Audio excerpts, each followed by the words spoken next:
कैसे हो मेरे दोस्तों? क्या कभी आप लोगों ने द लॉस्ट सिटी के बारे में सुना है? एक ऐसा स्टोरी है जो रियल स्टोरी है और अभी तक ये अनसुलझा हुआ स्टोरी बन के रह गया। किसी को पता नहीं है वहां पर क्या हुआ है।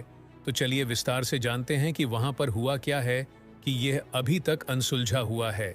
अमेरिका के सबसे पुराने अनसुलझे रहस्यों में से एक की उत्पत्ति का पता अगस्त 1587 में लगाया जा सकता है, जब लगभग 115 अंग्रेजी निवासियों का एक समूह रोआनोक द्वीप पर पहुंचा, जो अब उत्तरी कैरोलिना के तट पर है।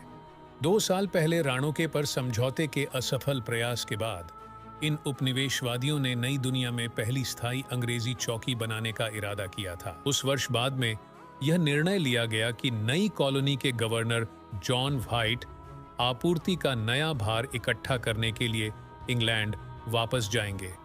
लेकिन जैसे ही वह पहुंचे, इंग्लैंड और स्पेन के बीच एक बड़ा नौसैनिक युद्ध छिड़ गया और महारानी एलिजाबेथ प्रथम ने शक्तिशाली स्पेनिश आर्मडा का सामना करने के लिए हर उपलब्ध जहाज को बुलाया।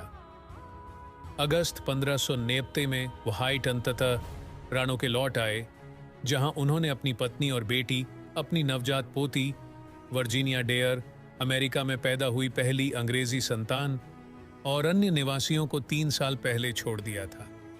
उन्हें कॉलोनी या उसके निवासियों का कोई निशान नहीं मिला, और जो कुछ हुआ होगा उसके कुछ सुराग एक शब्द के अलावा क्रोएशियाई एक लकड़ी के खंभे में उकेरे गए।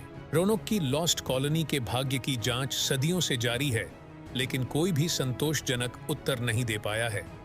क्रोएशिया राणोके के दक्षिण में एक द्वीप का नाम था, जो इसी नाम की मूल अमेरिकी जनजाति का घर था। शायद तब मूल अमेरिकियों द्वारा उपनिवेशवादियों को मार दिया गया या उनका अपहरण कर लिया गया। अन्य परिकल्पनाओं का मानना है कि उन्होंने अपने दम पर इंग्लैंड वापस जाने की कोशिश की और समुद्र में खो गए, कि फ्लोरिडा से आगे आए स्पेनियों के हाथों उनका खूनी अंत हुआ, या कि वे अंदर की ओर चले गए और एक मित्रवत जनजाति में समाहित हो गए।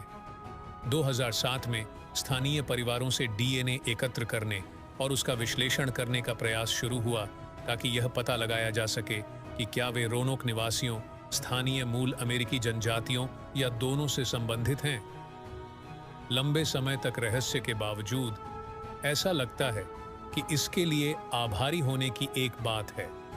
रोनोक में सीखे गए सबक ने अंग्रेजी बसने वालों के अगले समूह की मदद की होगी, जिन्होंने 17 साल बाद उत्तर में थोड़ी दूरी पर जेम्स टाउन में अपनी कॉलोनी ढूंढ ली थी। कैसे हो मेरे दोस्तों? आज मैं